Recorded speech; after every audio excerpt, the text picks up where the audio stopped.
Thank you everyone for coming. I'm sorry for the my issues with IT, but let's start the meeting, and we'll open this meeting of the Board of Commissioners, October 4th, 2022, running a little late, about 8:35 a.m. Please stand for the pledge To the flag of the United States of America and to the republic for which it stands, one nation, under God, indivisible, with liberty and justice for all. So let's start with citizen comments. We have quite a crew today, so maybe we'll be holding to about 3 minutes apiece so we can get through here in a timely fashion. David Jennings first.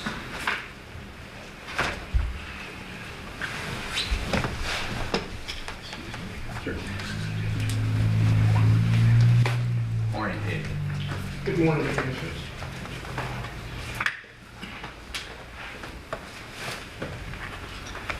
I wanted to talk about October surprises. It's become a political term, I think about 40-some years ago that William Sapphire put that even in his political dictionary, and it's commonly defined as something that occurs in October, far enough in advance of the election that it can influence the voters that would change the results of the election. And given that particular tradition, I think it's very careful in the month of October that we evaluate very carefully allegations that are made, especially if people make election complaints and lawsuits. The art of an October surprise via, say, a lawsuit is somewhat like in football, where you try to make a punt and put it inside the 5-yard line without it going into the end zone for a touchback. And what I mean for that is, you can say you're going to file an election complaint or you make a lawsuit, and you know when you make it, regardless of whether the whole thing is very much unfounded, that you'll get publicity from the litigation, or at least saying you're going to file it. But the issue will not be resolved until after the November election. So if there's nothing to those charges, the election's already over, and the hope is, of course, that it'll have a negative impact on your opponent.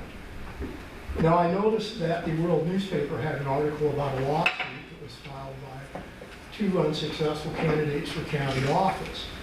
Before I say anything else about it, I think it's important to note, I don't know how many people here are aware, the World on the front page today published an apology by the editor for publishing that article, because he said it was merely a press release and they had not checked out any of the facts or gotten the other side of the story. So right there, you have to be somewhat disappointed by it. So I think that people should react to that by being extremely suspicious. Allegations of this kind could have been made earlier and either be subject to litigation or have been filed with the Secretary of State. And the Secretary of State, if it had been filed in a timely manner, would have made a decision as to whether it was founded or not. So I think that everybody ought to be very suspicious of that or any other allegations that are being made during the month of October. One thing I will say about this lawsuit, which is reported in the World, that it was filed against Commissioners Sweet and Cribbins and the clerk, Dee Dee Murphy. I was kind of surprised apparently they decided that Bob has nothing to do with the election department or the clerk's office. And I kind of wonder if that's kind of a hangover of that inaccurate statement that used to be made back during the spring, that the decision of the Board of Commissioners to appoint Dee Dee Murphy as the interim clerk had been a 2-to-1 decision, when in fact it was a 3-to-0 decision with Bob voting with the other 2 commissioners. Regardless, Bob has been in office, I think it's coming up 14 years, and I would think he probably had something to do with how the county elections office ran, but maybe not, I guess you never know. But anyway, I'd just like to warn everybody about that. Take everything you hear with a grain of salt. Think about it carefully and reason your way through it. Thank you. Thank you very much. Vanessa Raines. Good morning. No.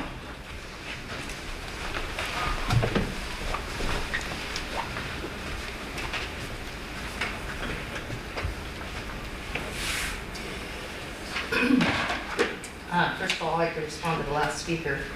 Everyone has their day in court, and We have deadlines that we have to make in regards to filing claims or they're not valid. So, and it does need to get out that we have some abnormalities in this county. And I'm here to bring some up that I am concerned with that just came up. And it's in regards to election observers. And I'm hoping there's someone here in the elections department representing, I don't know, I don't see anyone. But in the past, the Democrats and the Republicans used to turn in an approved observer list, and that's gone away. Now, last primary, we were able to get the schedule and fill in the slots, not all of them, just one or two, because there's only 3 spots per hour. Excuse me. I could Like I'll stop the clock. Thank you. Sorry, I apologize. So we filled in the list. It was very concise. We came twice to the county last primary and gave a list of observers that were conservative. They weren't all Democrats. They were NAVs and non-affiliated and all that. But now, Dee Dee wants each individual to call her or email her available spots. Right now, I've got over 6 filled out observer lists that we're dealing with right now that are being suppressed. It's a waste of her time to take an email and a call to fill in available spots. If she would just post the schedule so that we can fill those spots and turn her in one concise list, we're willing to do that for her, and we'll put party affiliation, we'll look it up at the state level. But this is a waste of county money and time. Also, now we've had these volunteers quite some time now, and I'm just hoping that we can get them in quickly. It's a suppression. She's running it like she's a Democratic chair doing this, where she's the gatekeeper with available spots, available times. We already know during the election that another ex-chair was in there for 3 to 4 hours, and she suppressed everyone else to 1-hour spots, and that was wrong, and that's part of that lawsuit that that gentleman was talking about, and there's plenty of witnesses that will testify to that. Also, far as integrity here, I'm hoping that that back door to the office, to the elections office that takes deliveries through the back door, that stops during the election. It should come through the front door. All the UPS, FedEx, and United Parcel should not come through the back door. It should only come through the front door. The other one is, I'd like to see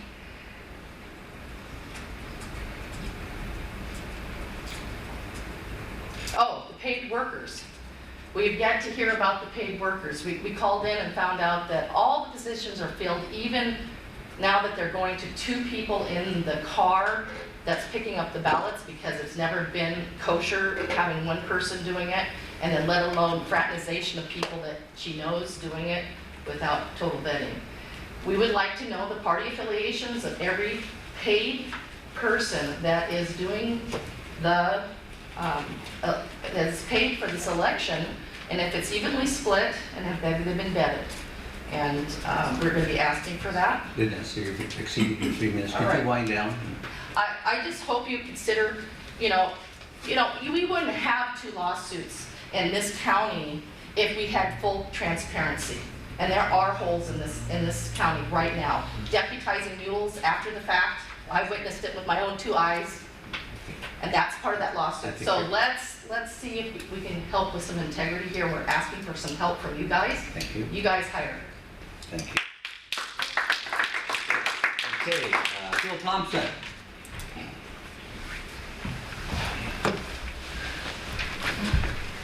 Probably will.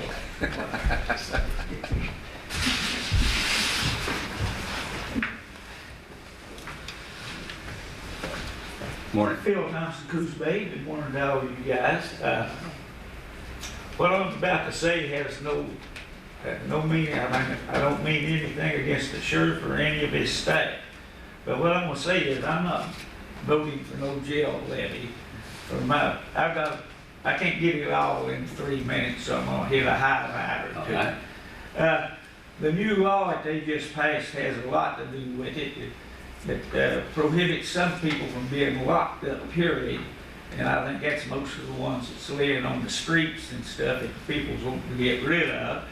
And some of them, they don't have to have no bail. And like I say, I'm just going to hit the highlights. The other, the state forestry this year, they, this year, past year, all these people's going to get a $66.25 tax added to their property tax because of this forestry deal that was passed with the county's help.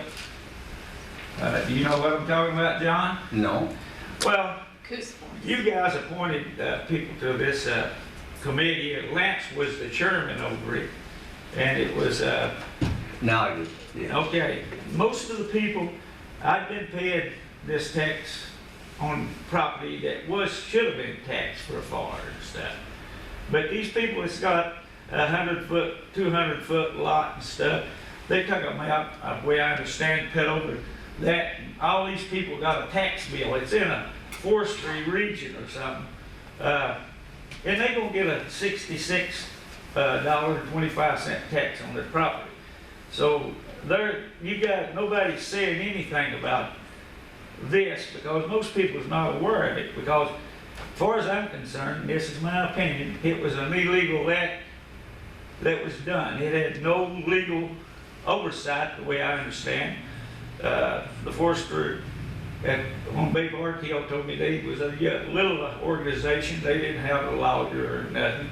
I talked to Nate about this before but anybody that wanted to, fight this, it cost them $280, John. How can you force the citizens to eat a tax without even any representation? If they want to complain, it costs you $280. And that's what it did to me. So that's one thing I'm still mad about. The other thing was that these taxes, you're doing everything.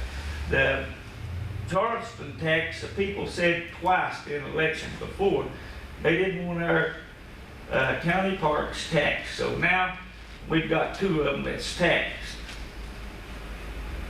So I don't think you guys listen to what the people say. And you guys have own opinion as why you tax those parks. It's not fair to the tourists, I guess, or whoever it was. The other parks, or private parks, had to pay the tax and the county don't. Well, the people in this county paid for those things already. They shouldn't have to be paying a tax to use them now. You proceed to 3 minutes, Bill. Thank you. Wind down. I got another minute. No, you exceeded your 3 minutes. I will be back. Come back next week. I'm gonna- But anyway, I think you guys are pretty liberal with your taxes and stuff now, where anybody wants to say anything or not. Thank you. Rod Tate.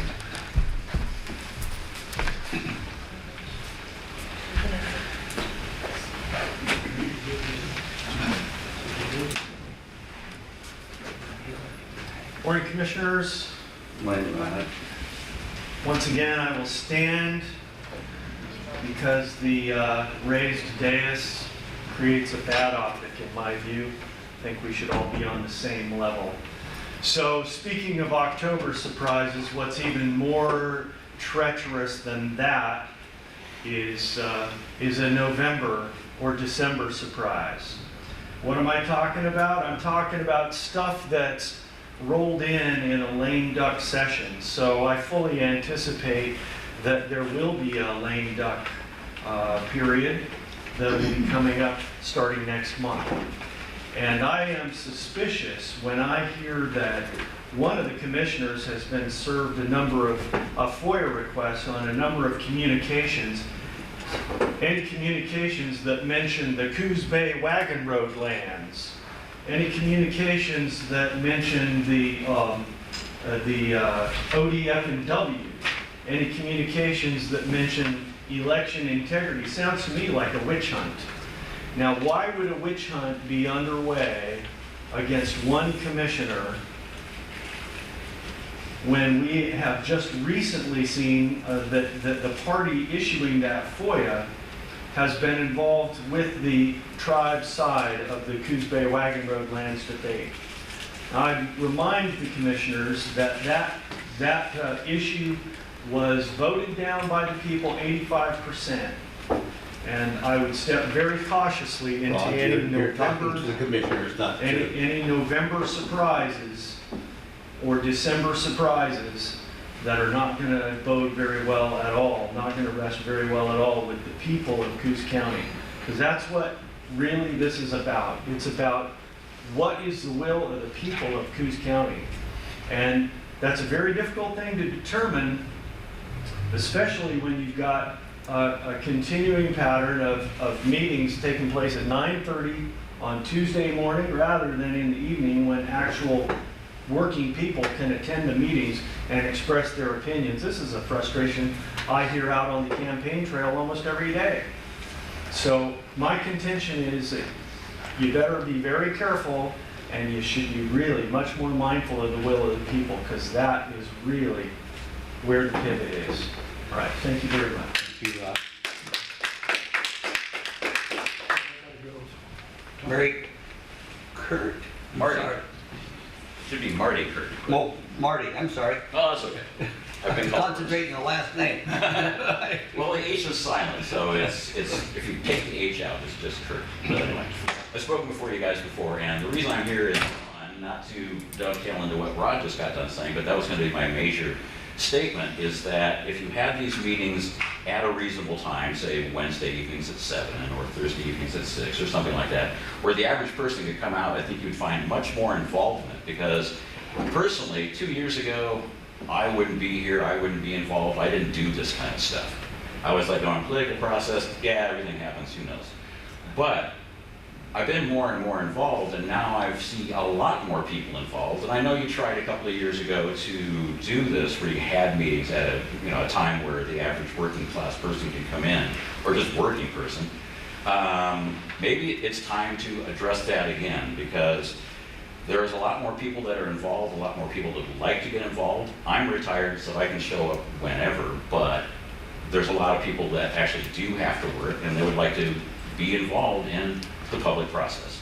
So that was the one thing I wanted to talk about. The second thing I wanted to talk about is the clear ballot election machines, the clear ballot tally machines for the 2020 elections were not legally certified. The county commissioner, I think it was Debbie Heller at that time, said, yes, they're certified, because the SOS, the Secretary of State, said they're certified. Stephen Trout, the guy who was in charge of certifying the systems for the Secretary of State, said they were certified, and I'm pretty certain he thought they were. The problem is Pro V&V, the company that certifies the machines, had let their certification license lapse in 2017. So the 2020 machines were not legally certified. Therefore, well, I don't know what the therefore is, but they were not legally certified. I've been working with a bunch of computer forensic people, and we've been digging through the paperwork, and basically there's another lawsuit up in Washington County, or maybe it's in Washington State, I don't know. But I do the computer work for a lot of these people, and we've dug through all the paperwork, and yes, there was no way these machines could have been certified at that time. The 2022 elections, don't know, still working on that one. I guess the whole point is that if they weren't certified, and perhaps the machines for the next election can't be certified, what's the alternate? What can you guys do if the machines, if the machines were bad? What's the second step you should take?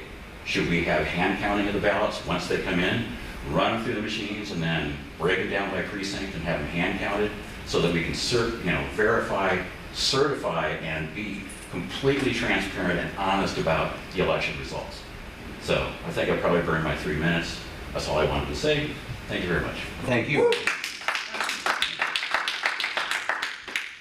Is there anyone else that has reconsidered and would like to make public comment before we continue with our agenda? All right. Mr. Chair? Yes, If I sir. may clear up some misconceptions. The county clerk, the sheriff, the assessor, the DA, the treasurer, the surveyor are all independently elected and independent from the county commissioners. We only have budget authority and basically where they're located in the courthouse. Other than that, we have no authority over the independent elected officials. Seems there was some confusion there. Also, on the taxes for CFPA, Cruise Force Protective Association, that isn't a new tax. They went through the records, hadn't been through the records, I believe, in 10 years, and they found some properties that weren't included in their fire patrol assessment. Okay? Thirdly is, I'm the one that received the FOIA from the Coquille tribe. They want to know about anything that had to do with Wagon Road, Coos Bay Wagon Road Grantlands, ODF and W and elections. And we're currently working on that. Thank you. Thank you for your comments. It's also a good time to remind everybody that all of our meetings are available online on YouTube. You can also attend the meeting virtually if it's more convenient. We do allow for public comment for people that want to attend virtually. I don't know that we've had a request lately for public comment from virtual attendees, but we've done it in the past. And the meetings are also on YouTube and on Channel 14 PEG Broadcasting. So occasionally we'll discover that we have a problem with the audio from one or the other, and I think it's great that we have a redundant system to make sure that those meetings are available for anybody who wants to watch them. You can always call the commissioners, whether in a meeting or outside of a meeting, probably not convenient to us in a meeting, but you can testify in front of us in a meeting, or you can call, and all of us are happy to talk to anybody who has questions or concerns. Thanks. And one last comment, since we're all taking turns.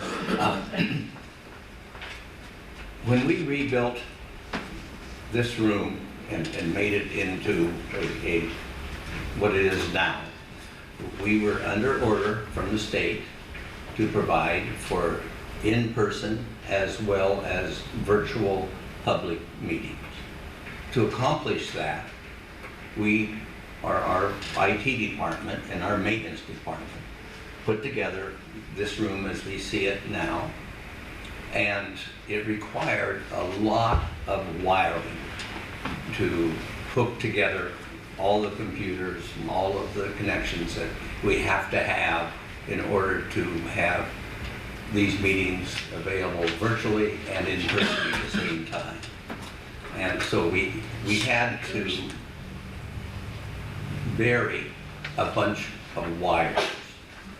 You know, the only reason that this is elevated 1 2x6 wide, hang on, is so that we could accommodate all those wires and not constantly be tripping over them and unplugging them and whatever happens. So there was no intention whatsoever to elevate falsely the commissioners above the citizens of the county. Yes, sir. You have speakers here? We do. Do they work? Yeah. They seem to be. Is sound coming out of those things? Yeah. We think so. Yeah, everyone's nodding their heads. Turn up the volume? The volume is a tight, it's hard to balance it just right. If we turn it up too much, we get a lot of echo. Maybe you could position yourself more forward, closer to the speaker. I'm sorry that we have a problem with this. So with that, let's move on to our agenda. And the first agenda item is a project update from the fair. And Gary Haga, are you here? There you are.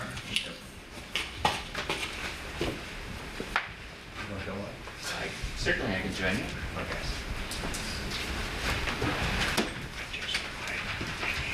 Thank you, Commissioners. Thank you, Gary, for being here. You too. Good morning. Good morning.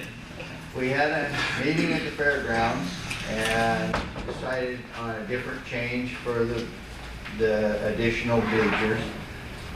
Instead of putting them on the north end, which we decided maybe at a later time we might do that, but currently we are decided that we're going to put them right in front of the grandstands. If you look at your paperwork there, we just got the new quote from NORPAC, and it's for 2 sets of bleachers. Each one is 100 feet long and has 7 rows. Right? Yeah, I think 7 rows. And the cost for that is $133,525. That's delivered and installed. And they would like to do it sometime, in maybe November or December if we can get the money for that. When we met out there, we had the road department was there, the surveyor was there, and the city of Myrtle Point was there, along with John and 3 members of the board. And that's what we come to our final decision on where the added bleachers would be put. And it entails not raising them like we planned before. Instead, we're going to add a couple loads of rock just to level things out, and new bleachers will be set right on the gravel. So although the bleachers are more than the earlier projection was, we'll save quite a bit of money by not trying to elevate them. Trying to elevate them. Thank you. And I think that was close to $15,000. It was quite a bit of money. Yeah. To use the blocks was around 15,000. Plus use the blocks and fill and pour concrete. So instead, they're just going to be sitting on gravel. If you look at the second one, the quote from Wagon Wheel Feed on 6 new bucking chutes is $32,000, not counting delivery. That's just for the bucking chutes alone. And the delivery price, I don't think will be much more than about $5,000, because it was about the same price as when we had the delivery for the other panels and stuff that we bought from the same outfit. And the one on Stella Jones, that is for the power, or for the new light poles. The quote was $15,160. Right now, we are getting donations from the 5 rotaries in Coos County, and they're going to help us out with some of that amount. I don't know how much. We collected $500 from the rotary in Coquille so far, and the others say they're going to, but we don't know how much they're going to donate yet. So that's kind of where we're at on the 3 projects that we're working on currently. And the light poles and the bucking chutes, they're in dire need of replacement for danger reasons, because the bucking chutes are pretty much rusted out on the bottoms, and they're quite old, and we had to put quite a bit of money into them this year to get them updated so that we could actually use them this year, but they're still a danger to the riders and the bulls. And the light poles are rotting from the top down, and definitely the electrician says they need to be replaced. So that's where we're at with that. And it would be great to have more seating. We lost a lot of seating when we took out the old bleachers and condemned, and it'd be nice to get some new ones to replace those seating. And we have $75,000 in grants lined up for the bleachers, so that reduces that. Alan to Ford Foundation has 50,000, and Al Pierce has 25,000. So we're really down to about 60,000, a little under 60,000 on that. So. Anybody have any other questions? Just a comment to thank Gary for taking on this project. It's been a huge project to redo the rodeo arena at the county fairgrounds, and it's a big improvement, and these projects will put a cap on that. So of these, I think the important thing to do is get the light poles in right now. Well, we can still get out there and work. Pretty soon that's going to turn to swamp. We may not be able to get them in this year.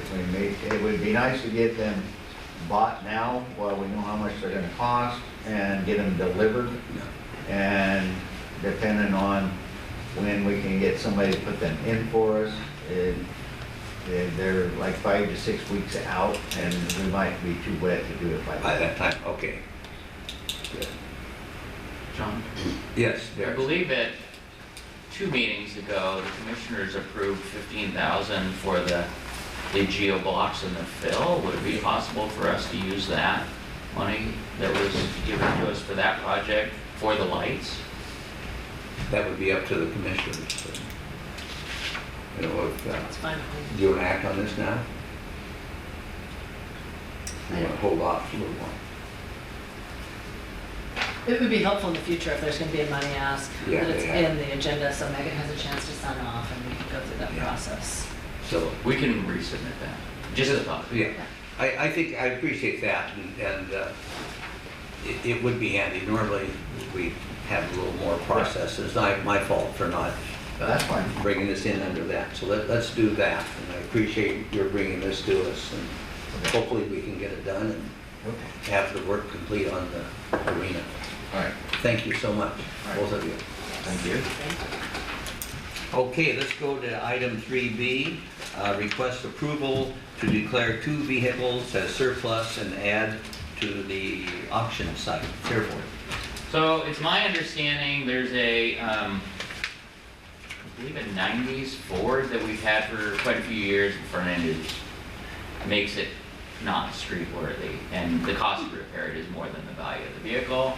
Last year, we were given a pickup truck that formerly belonged to the sheriff's department, and my understanding is that needs significant repairs, and again, it cost repairs. 511 Rush, Moab 6, Okay. We'd like to surplus those.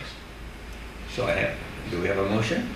I move to approve removing 2 vehicles from the fairground inventory and authorizing them to be sold as surplus. In seconds. We have a motion and a second. Discussion?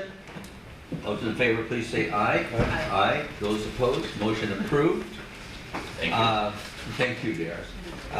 Item 3C, presentation of the annual report from Community Corrections.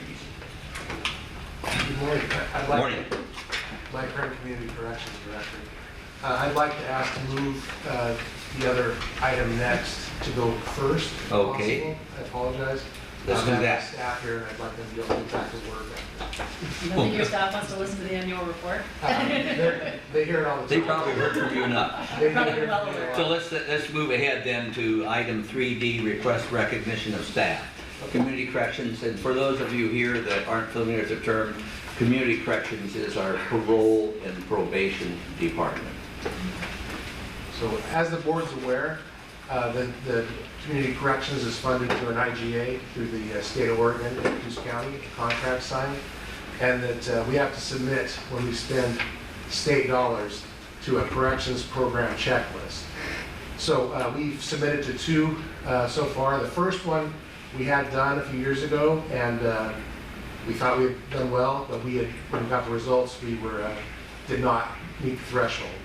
So we met with the team, worked very hard to have another corrections program checklist. The state came in again, and we passed it with flying colors.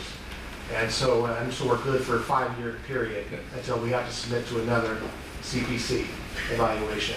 And today I wanted to bring my team in front of the board and thank them for their hard work. We supervise right now about 480 criminal offenders in Coos County, and the probation team does a fantastic job with those. We're the one discipline in public safety that's tasked with both holding offenders accountable and also reformation, trying to get them to change and become tax-paying citizens. So I asked my team here, so I'd like the parole probation team to please stand up and be recognized for the hard work they do.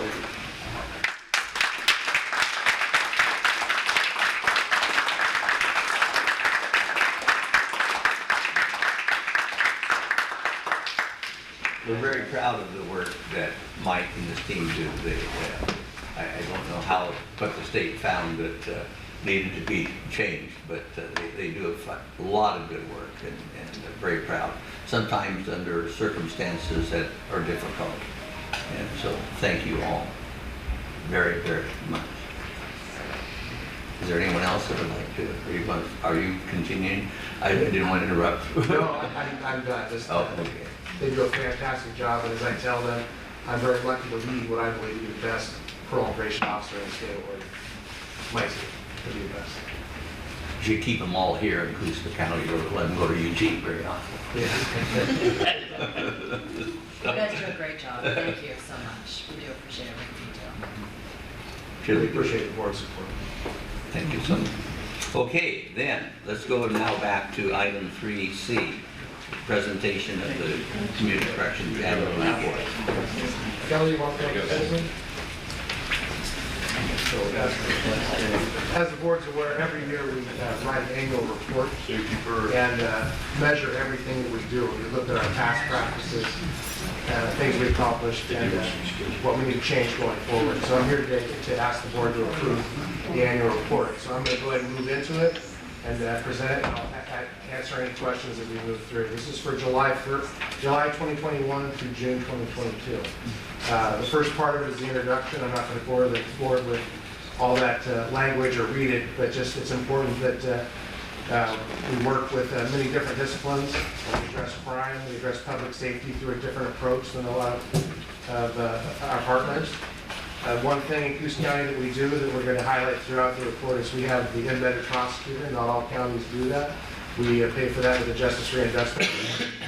And we recognize it as a best practice. Again, COVID-19 was a challenge over the last year, and we addressed it. We tried to be innovative in our approach to doing our work, so that was a challenge with the pandemic still going in the last year. As a board, we use evidence-based practices and risk tools. Some of the things we use are the public safety checklist, the level of service K-Camp inventory, the women's risk needs assessment, static 99R, stable and acute for our sex offender population. My team's also trained in case planning and behavior change planning. We work very closely with our local and our state partners to address the needs of the offenders we supervise and to serve our community. As I mentioned, the Justice Reinvestment Grant and the embedded prosecutor, we view it as best practice locally in Coosa County. I've never heard anybody say anything but positive about it. I know the judges really like it. They like having a dedicated prosecutor when we go into court. Our treatment transition program, which is something that we created based on the drug court model, where we bring in the drug and alcohol counselors, peer mentors, mental health, housing, and we address any professionals involved in the offender's life. Every first and third Tuesday of the month, which today we meet this afternoon, we meet with that population, we try to provide them with the services they need, and we base it on the 4-to-1 positive change model, 4 positive reinforcement to 1 negative, which we found that it works profoundly well, coupled with the services and the support to address and help people that are actually trying to change. We've had fantastic results with that program. Another thing we do in Coosa County is we have a dedicated mental health counselor that works in our office. We're lucky with the partnership with Coosa Health and Wellness to have that therapist working with us. Their goal is to have 200 sessions a year with the offenders on supervision and 50 a year with those offenders that are on supervision that are in jail. So that's a fantastic resource that we have and necessary. Again, we're the one discipline that addresses 2 sides of public safety, reformation and offender accountability. And I wrote that not one size fits all. The Coosa County is different than the other counties. We have our own unique challenges. Some are the same, but some are different. We utilize past and proven methods of supervision and also incorporate new effective practices. So I'm going to get into the statistics and read through them. Any questions, please stop me as I move through them. Thank you. Field services, that's what everybody thinks about when you think of parole and probation. One thing that we measure is 8 different areas. The first thing we measure is case management plans shall be done, LSCMIs on high-risk offenders. We met that objective. Annual report be submitted by November 1st of each year and submitted to LIPSIC and the Board of Commissioners. We met that. 80% of the department's program outcomes will be successfully met. Those not meeting outcomes will be reviewed and considered for amendment. We met that exceeded that at 88%. Percent of probationers who receive a new felony conviction within 1 year of admission from probation will be less than the statewide average. We were at 14.3, statewide average 16.3, so we exceeded that. The percent of probationers who receive a new felony conviction within 3 years from admission to probation will be less than the statewide average. We were at 26.2, statewide average 28.6. So we exceeded that. The percent of parolees who receive a new felony conviction within 1 year from admission to parole will be less than the statewide average. We did not meet that. We were at 16%, statewide average 14.4%. Next one is the percent of parolees who receive a new felony conviction within 3 years from admission will be less than the statewide average.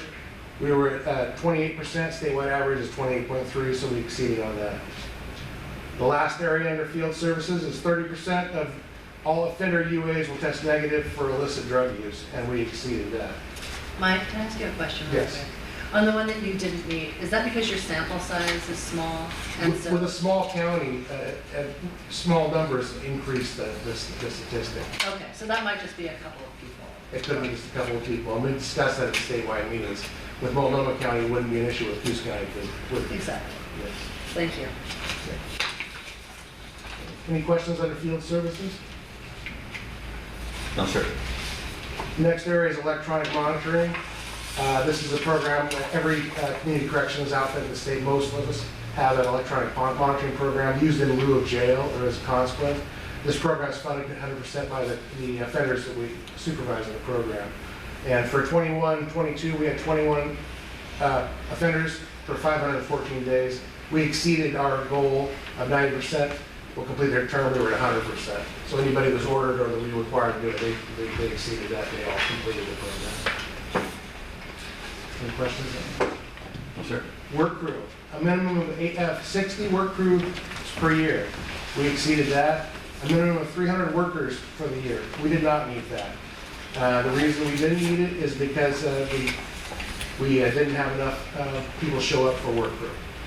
We had 198 instead of the goal of 300. So going forward, our goal is to increase that and hold offenders more accountable. What's that? COVID was a big reason for it. Yeah. Yeah. Is part of the difficulty too the lack of jail beds? The inability to hold people accountable. Some people will show up, but a lot of people won't show up unless you say, you need to show up for work crew in lieu of going to jail, and if they don't show up, you put them in jail. We don't have that luxury now. Okay, I would think that would be a much stronger motivator. It certainly would be. That's 500.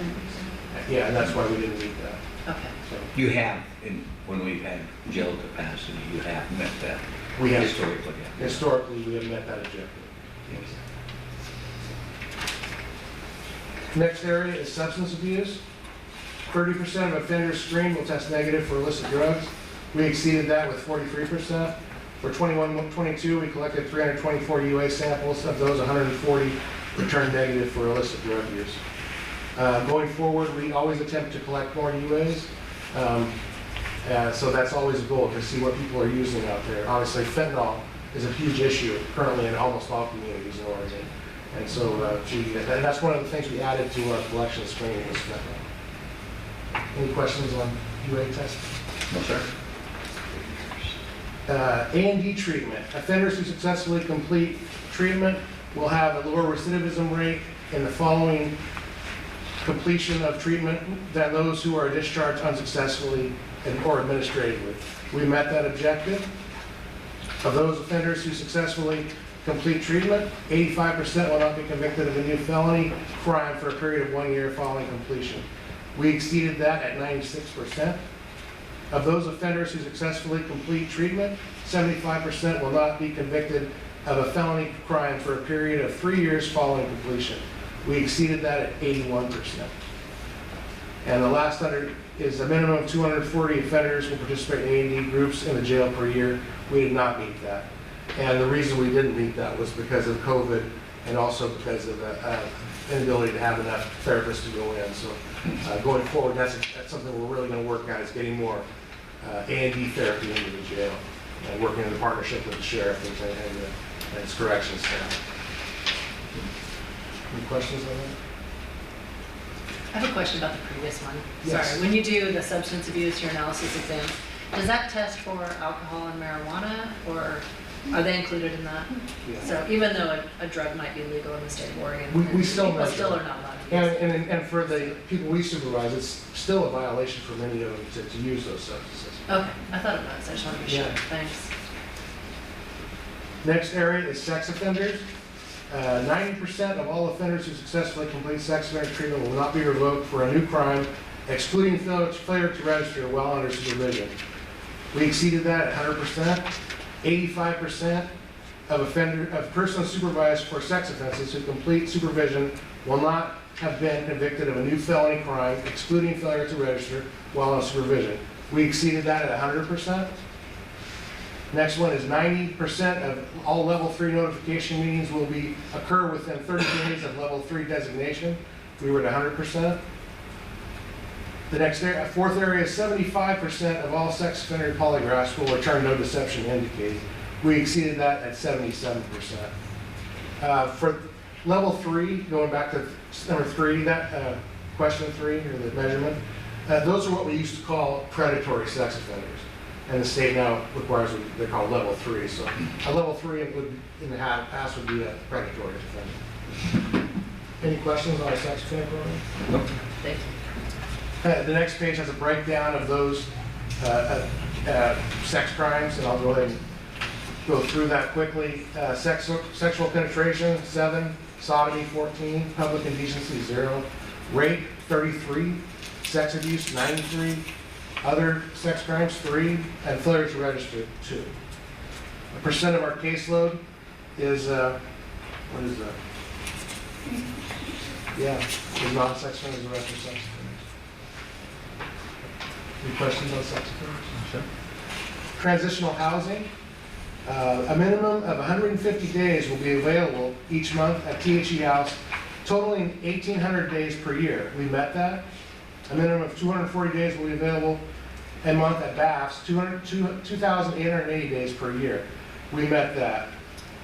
As the board's aware, Barry, first step is we work very closely with them, and they provide a fantastic clean and sober housing that's essential to helping those we work with get sober. Sending them back to their old environment is not a good thing.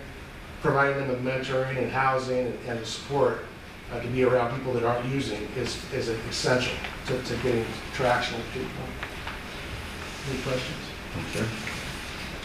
Sure. Jail, local control sanctions. A total of 2,976 beds will be available at the Coos County Jail for local control beds, defined as felony probationary parolees and those on post-prison supervision who are revoked, and those sentenced to 1 year or less local incarceration, prison, based on the state bed day rate of 137.35. We met that objective. A total of 2,988 days will be available at the Coos County Jail for felony offenders who are sanctioned by their probation officer based on the state bed day rate of 137.35. We met that objective. A total of 1,825 beds will be available at the Reedsport Jail for felony offenders who are either sentenced to local control or sanctioned by their probation officer based upon the contracted bed day rate of $80 a day. We met that objective. Director, Yes, sir. do you know when the last time the state bed day rate was changed or increased? At 137.35 right now, but It's going up to Is that- 145? 145 this Yeah. next biennium. Yeah, so that'll be the bed day rate, 145 and change in the next biennium. Do you know how they set that? 137 has been that way for a while. Yeah, it's gone up significantly in the next, But costs of wages and everything else have gone up steadily over the Yeah. years. that's true, sir. I think we exceed that right now, what our cost per per bed per day for the jail. The state doesn't reimburse us for the actual cost. What, yeah, I don't know how you come up with the cost locally. We're not involved locally in that. They tell us, and we I not know, what do you reimburse and what is the rates. Our jail cost is more than that. Okay, thanks. John? Oh, I just was wondering if you had any idea how the state sets their daily rate. Is it a composite of jail costs around the state? That's or is my it- understanding, is that's taken into account, yes. Yeah. It isn't just a number. We could find out. It'd be interesting to see how that's calculated. I'll find out the exact method they use and then let the board know. Thank you. That would be helpful.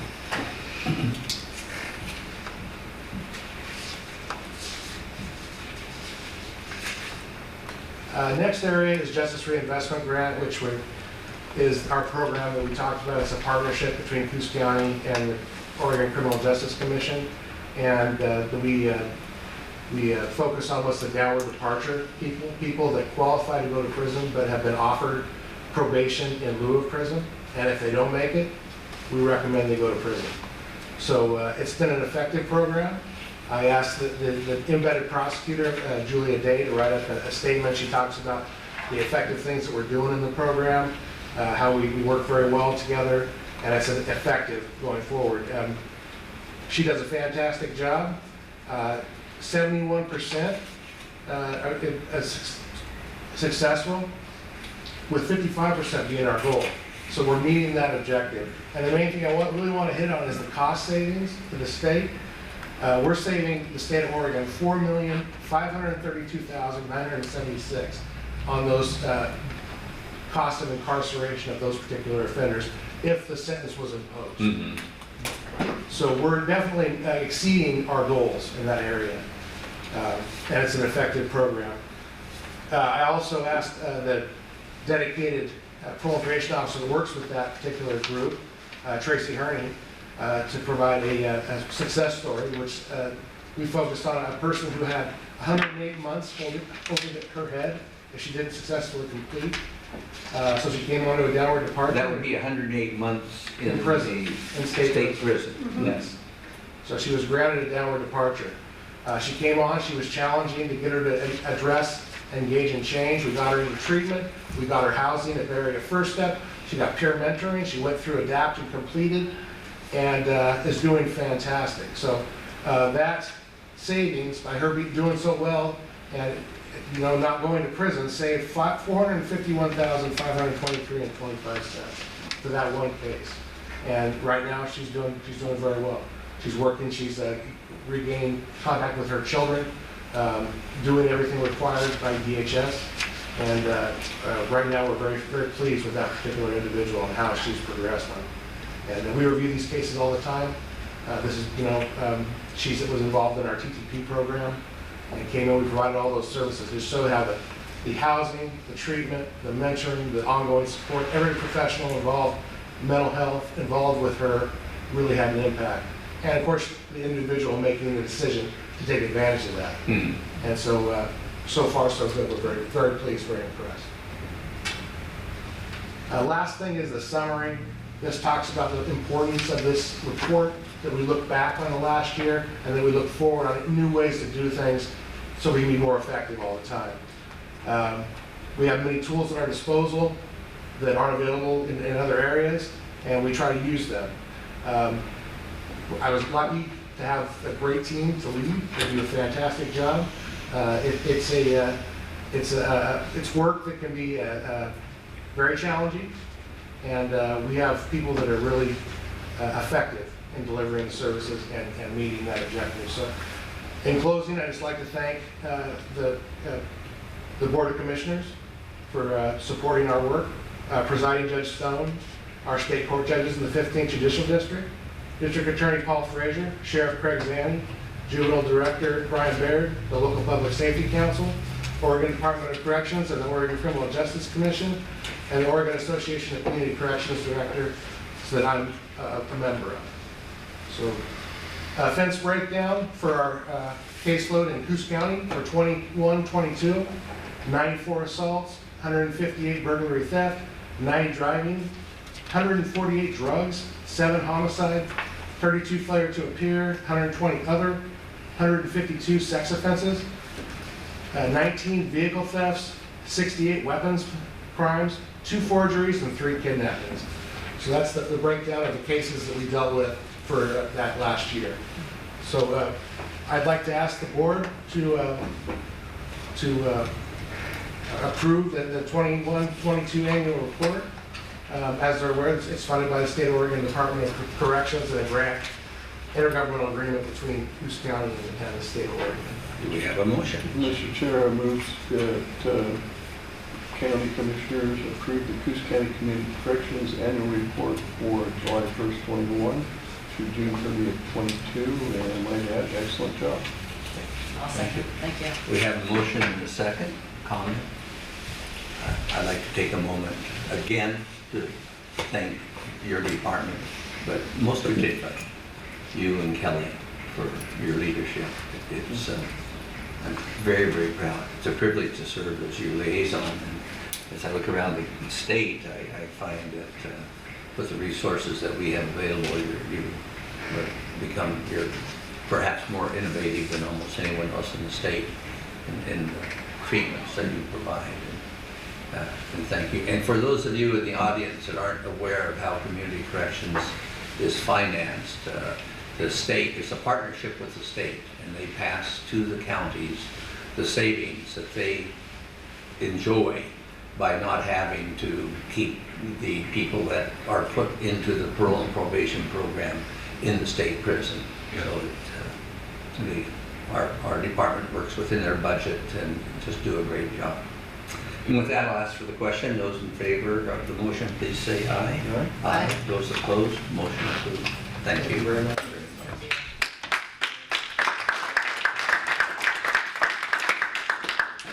Let's move on then to item 3E, a request for approval of a purchase of a storage area network appliance, IT. How do you possibly follow that last item? Good luck. Well, I'll try. Thanks for seeing me again.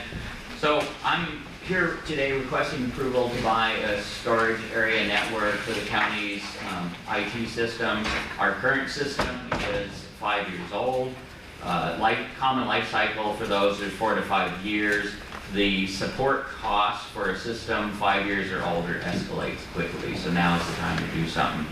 We budgeted this year $75,000 in anticipation of purchasing a system. We went out and talked to some of the vendors in the storage community that support medium-sized organizations. The landscape has changed quite a bit to a cloud model or ultra-fast storage. I still have some concerns about migrating the county to a cloud model. If the internet goes down, you're going to have pretty much 90% of the staff sitting at their desk with nothing to do. So I think it's important, at least at this point, to keep these systems in-house. We found that NetApp and Dell still focus on medium-sized in-house storage companies and medium performance. An audit of our system by both companies revealed that our systems don't tax storage highly like some other organization systems do, so we can safely get along with a medium performance system. We settled on the Dell system. We currently have a Dell. One of the two systems were roughly the same size and roughly the same features and roughly the same price. They were within a couple $100 of each other price-wise. One of the differentiators for Dell was they offer a tool that assists in the migration of data from one system to the old system, and that was a tool that NetApp couldn't provide because they were dissimilar systems. So we're asking for authorization to purchase a system in the amount of $69,448.08, which is roughly $5,000 below what we budgeted. Thank you very much. Mr. Chair, move to approve the purchase of Dell SAN for $69,448.08. I'll second. We have a motion and a second discussion. Hearing none, those in favor, please say aye. Can I ask a question? Yes, those opposed, let me finish the vote first. Those opposed? I said aye, or meant to say aye. Motion approved. Yes, sir. You may ask a So question. what happens to the systems that you retire?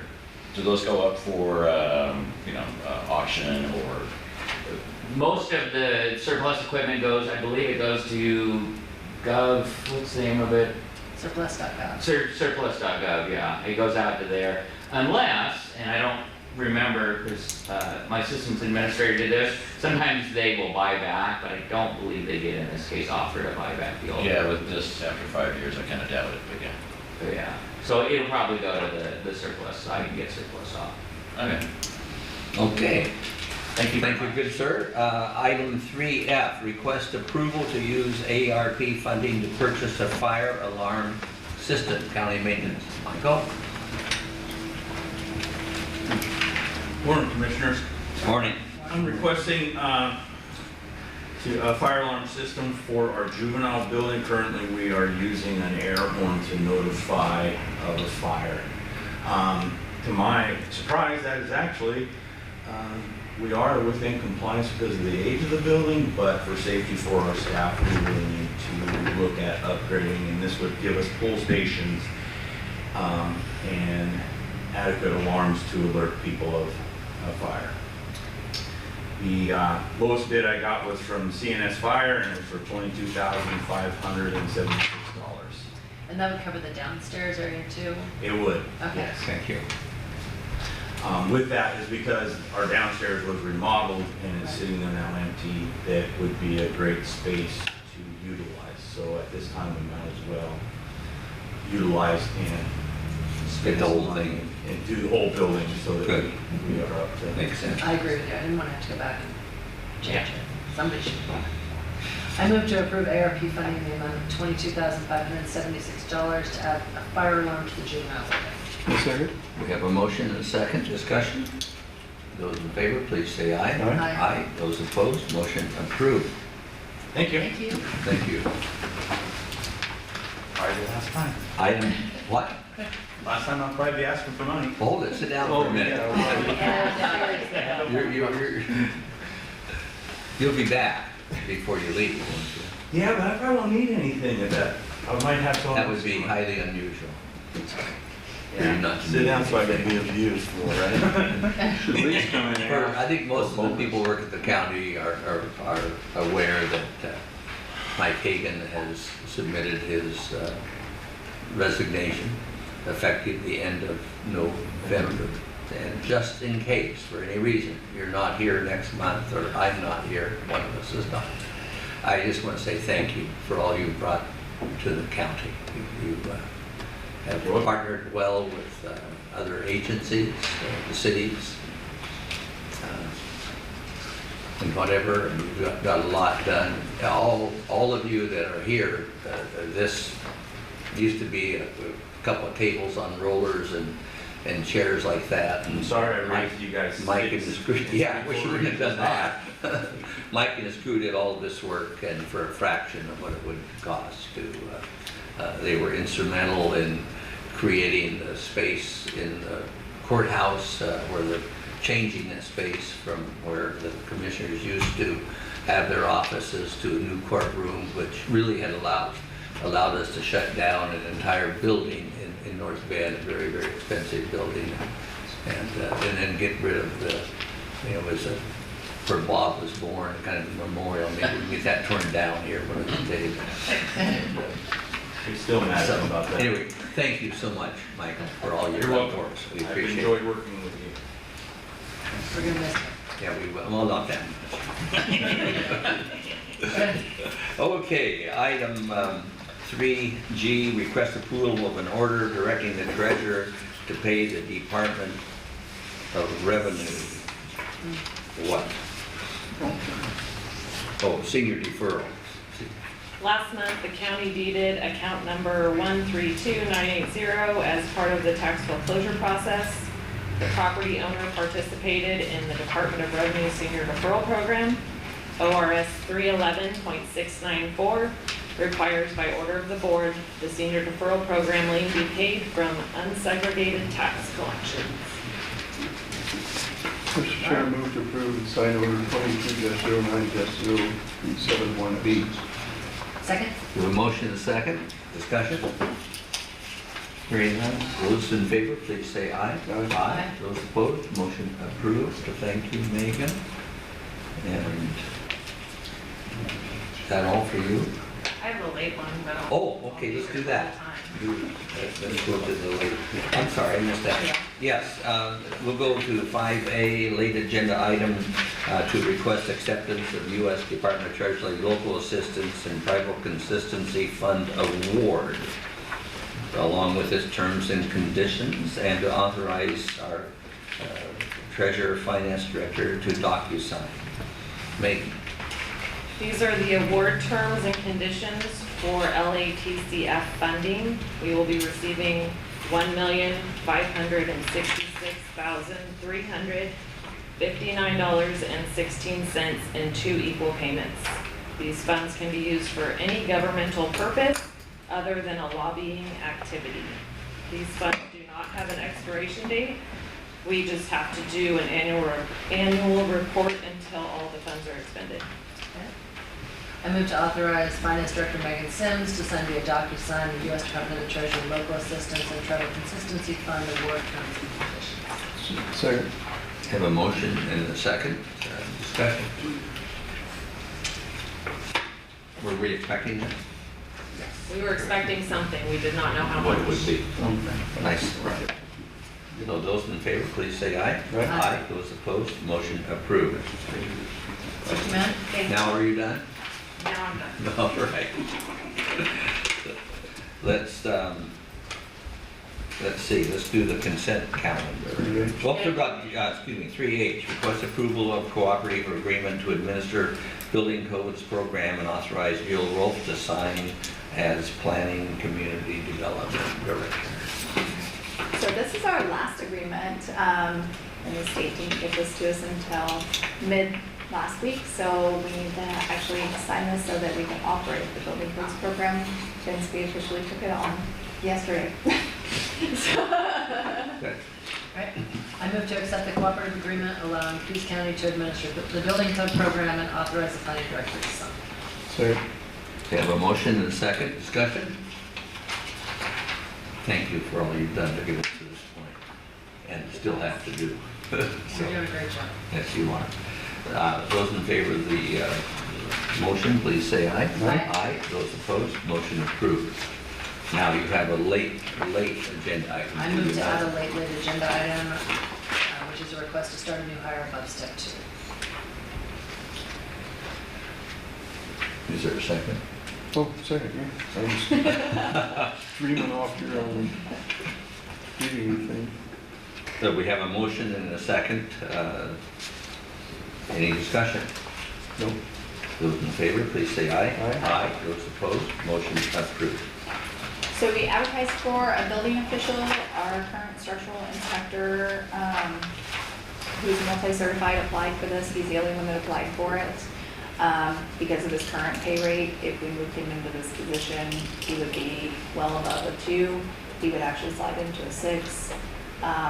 This is budgeted for.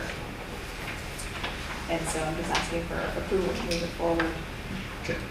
But we already approved it, so we're fine. Thanks for explaining. We got ahead of ourselves. No, we just approved adding the agenda. Oh, I'm sorry, yeah. All right, okay, So good. I'll move to approve hiring Jason Olson as the building official at step 6 of pay scale 792, effective October 3rd, 2022. Yes. Second.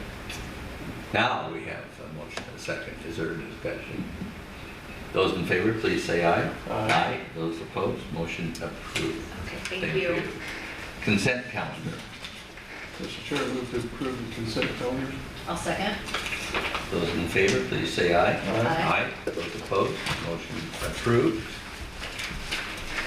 And, Dave has a late he'd like to add. oh, okay. If I may. Yes, you may. Maybe. We have another late agenda item we need to. Thank you.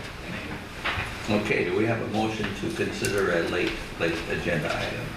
I move to add a late agenda item regarding the evidence records technician position.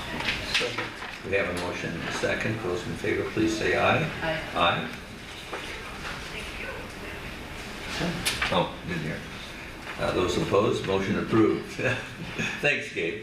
Thank you. What have you got for us? Thank you for taking it. I apologize, it's a little late agenda item. And this is, I'm taking this instead of sheriff, just to, even though she was hired prior to him becoming sheriff, to avoid any kind of conflict, but Christine Sanding's going to be retiring next month, so just want to advertise and fill her position. Chair, I move to approve posting and filling evidence records technician position. I will second. We have a motion, a second, discussion. Those in favor, please say aye. Aye. Aye. Those opposed, Are motion you planning approved. the retirement party? No. Yes.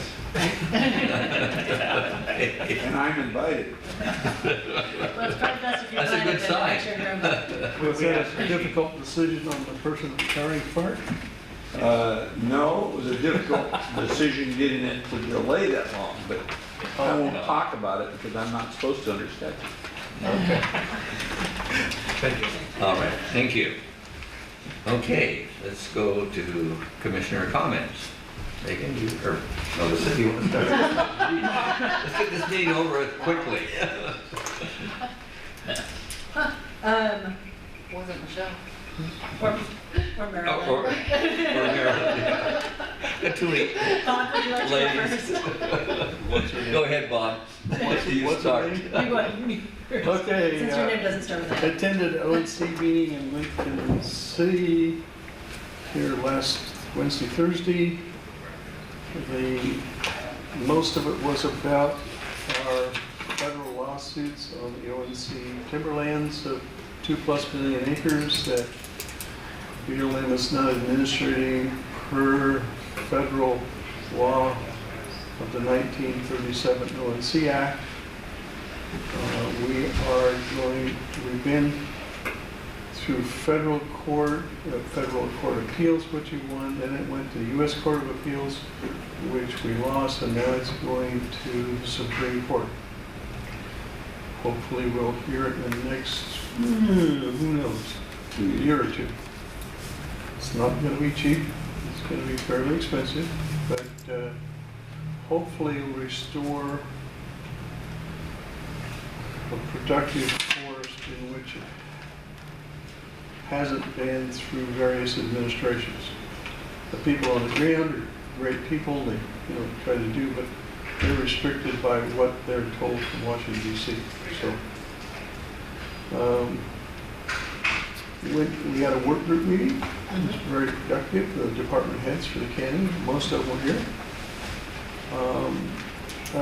We got bad news. If you don't know, most of the department heads know this, but our non-represented people who have medical insurance through Teamsters, we got a ugly notice from Teamsters that the insurance is going up by 42%, which is outrageous. It'll be roughly almost $2,200 a month.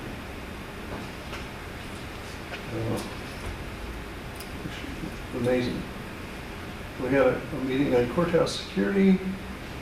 I went on September 24th on Saturday night. We went to the 10 Mile Lakes Association meeting that they had. I did a presentation on some of the old days in Lakeside, handing out photocopied pictures, that sort of thing. It was a lot of fun. A lot of people there that are new to the area within the last 5 or 10 years and didn't know about kinds of things like the Pier Cafe was out in the lake at 10 Mile, right south of Lakeshore Lodge. Various other things like the building behind the city hall in Lakeside is where they have senior meals, etc. It's a wooden building. It used to be 1 through 12 for school. Kinds of other things. There used to be a depot, and they used to have passenger service there in Lakeside with 2 sidings. Lots of interesting things. I did talk about when I was a kid, the first tunnel from Lakeside going north towards Reedsport was a fairly short tunnel, maybe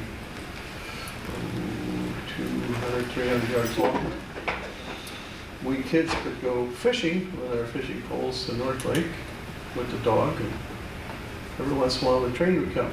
It was very active, we had a big timber industry going. Okay, so we got in between the supports. The distance was about that wide and about so deep.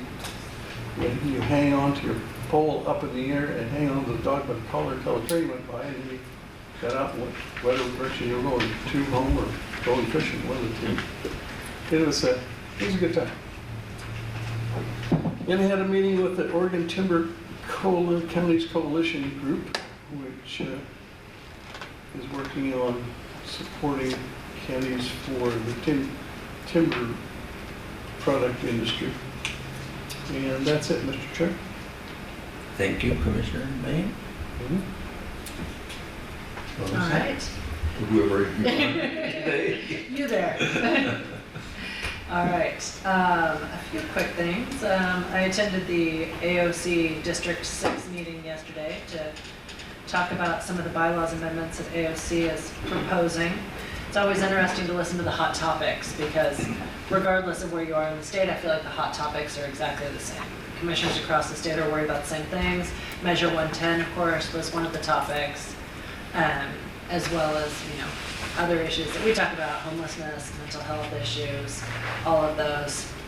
So it's always a little reassuring to find out that we're all actually in the same boat and dealing with the same problems. There are some districts that occasionally are different, but we all pretty much face the same issues.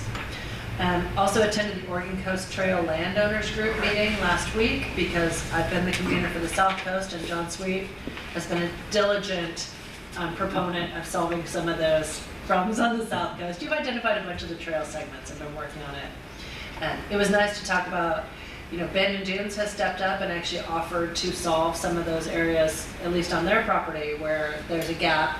And a gap is defined by areas where people are walking in unsafe areas, in many cases just on the side of the highway. We've discovered as there's been more fires in Central Oregon, a lot of people have found the Oregon Coast Trail on the internet and come over to hike it, only to discover there's not really a trail there.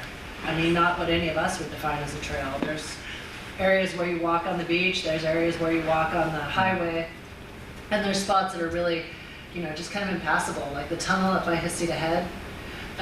Trying to pass through there is incredibly difficult and dangerous, and we just saw that a bicyclist got killed a few days ago. And I think as we see more and more people coming and using the Oregon Coast Trail or biking along Highway 101, those numbers are just going to go up. So we really have to work on finding solutions when we can. The landowners group was meeting to talk about the fact that we have actually now fleshed out all the segments and found potential solutions for all of the segments. And so then the next phase is, of course, just finding the way to implement all of them, which will be interesting and challenging. But for now, that's where it's at, and the plan is going to be submitted to the legislature this February so the legislature can take a look and see what they think, because they were the ones that originally ordered this to be done. Also attended Chamber Business After Hours, which was held at the Dream Again Thrift Emporium in North Bend, which I hadn't been into before, so it was interesting to see that. Always nice to see new businesses open. As Bob mentioned, we had our work groups meeting. Went over to Coos Health and Wellness because we passed a proclamation a couple weeks ago at our meeting to talk about their 100-year anniversary of public health in Coos County. And so I went over and presented the plaque, the signed proclamation from us. Also, remind my fellow commissioners that Persons for Nurses is coming up on October 22nd. It's from 11:30 to 1. Sure, if you would like to attend, they would be more than happy to have you there. It's a fundraiser for Coos County Public Health. And I also attended the Suicide Prevention Walk at Mingus Park. The mayors of Coos Bay and North Bend were there. And I got an email yesterday, and you guys probably did too, but just a reminder that Red Cross needs volunteers to help with Hurricane Ian. If anyone is interested, they're doing a webinar today from 6 to 7 p.m. or tomorrow from 10 to 11. Happy to provide that information if anybody wants to volunteer to help clean up from Hurricane Ian. Bob?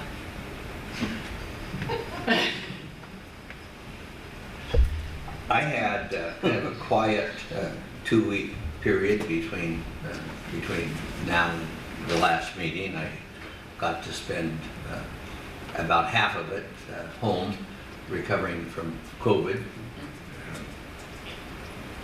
Not a pleasant experience, but not an impossible one either. So that was fine.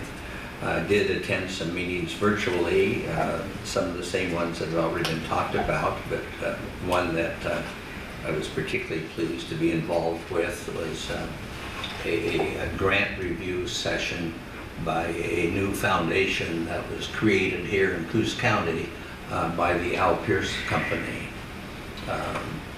They sold their timber assets and put about half of that money into a foundation, about $40 million,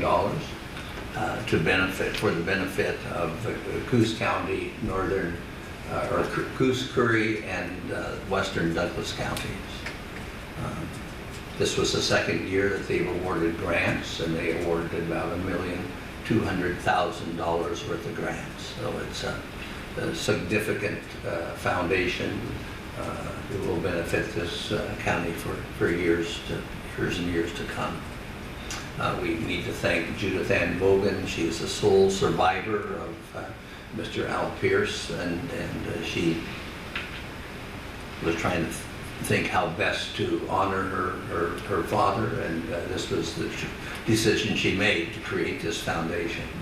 Again, I think it's going to be a wonderful asset for our community. That's all I have to add, and unless anyone else has anything to say, we'll adjourn the meeting.